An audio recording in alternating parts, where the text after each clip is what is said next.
The housing market has slowed down with very few sales agreed and property prices even being reduced in the market. So we are clearly turning into a buyer's market, but yet we do not see a housing crash on the horizon.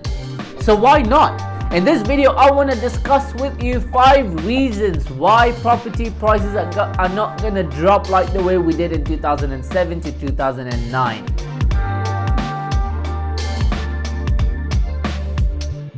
So why not expect a massive housing crash? Well, because the circumstances that we have now is not similar to what we faced in 2007 to 2009. The house prices are not as overvalued as they were in the previous economic cycles. As we all know, with balance, house prices tend to fall when they get too high. In 2007, more than a third of buyers were taking out mortgages without having to prove their incomes to the lender. And almost a fifth of these buyers were getting mortgages with deposits of 10% or even less than that. And of course, this led to prices shooting up because everyone could afford buying expensive houses with putting down deposits of less than 10% and you didn't even have to prove your income to the banks. Of course, this was expected to happen.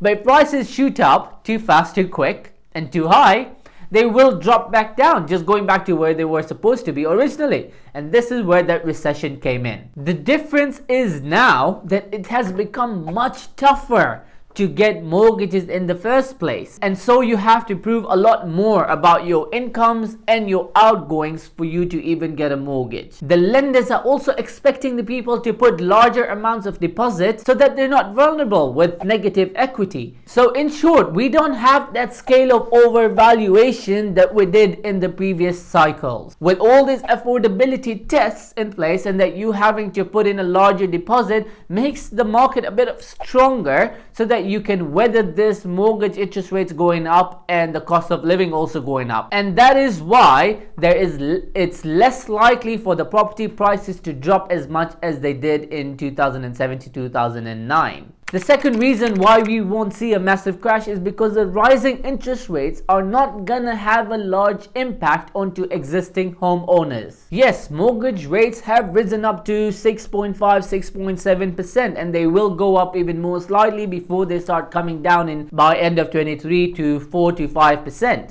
However, half of homeowners have a mortgage and half of them already own their properties outright. And out of the half homeowners that have a mortgage, 90% of them are secured on a 5-year fixed mortgage, and many of them really are secured on a 2% level of interest payments. And an interesting fact is that if you got your mortgage post 2015, you would have had to prove to the lender that you could weather the storm even if the interest rate went up to 7%. So that means many homeowners will be able to absorb these interest rates even going up in the first place. And the third reason we don't expect a massive crash is because due to COVID, people have enjoyed the idea of working from home and they know it's possible. And according to the Office of National Statistics, 42% of the people plan to work from home. That's a 30% of increase from 2021. So that's around 5 million more workers who could work from home when they want to. And there's a strong trend between working from home and wanting to move, because if you want to move, you'll sell your property to buy another property. There was a consumer survey that pointed out that people working from home were 5 times more eager to purchase another property to move and sell theirs in comparison to people working in an office space. So with people wanting to move homes, essentially they're going to want to sell their properties and buy other properties. And with more movement in the market, with more buyers and sellers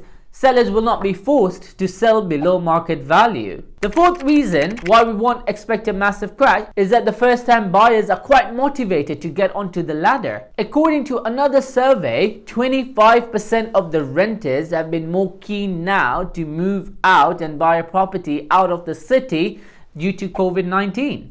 Because there is a less need to look for a property in the city center to rent being close to the office, because now that you can work from home, You don't need to be in the city center, so they can buy properties in the suburbs and work from home. So this shows that first-time property buyers would rather get onto the ladder now and buy a property in a cheap area further away using their current savings than wait until they can afford to buy a property in an expensive city center location.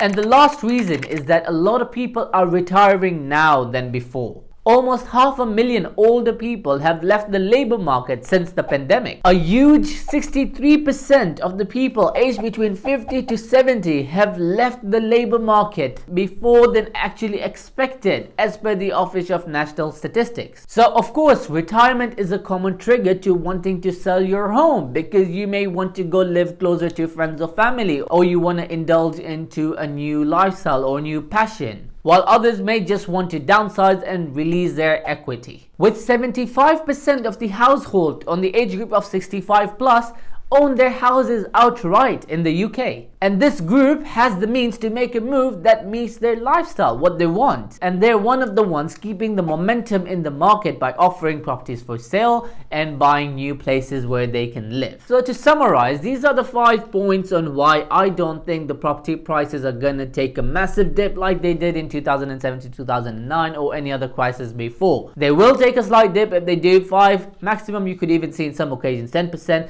If you are an investor looking to buy a property, of course it depends on your negotiation skills and how desperate the person is in getting rid of their property. Or if you're a property investor worried if you're gonna find yourself in negative equity, really if the market is only gonna dip by 5% or 10% at the max, you wanna check with your lender how much mortgage you still have. If you haven't watched my other videos talking about negative equity, be sure to click the button maybe here or down there, or there'll be a link attached in the description below as well. But generally, I hope this video has provided some insight for you. If it has, please just hit the like button. I'd really appreciate that, and I will see you in the next video.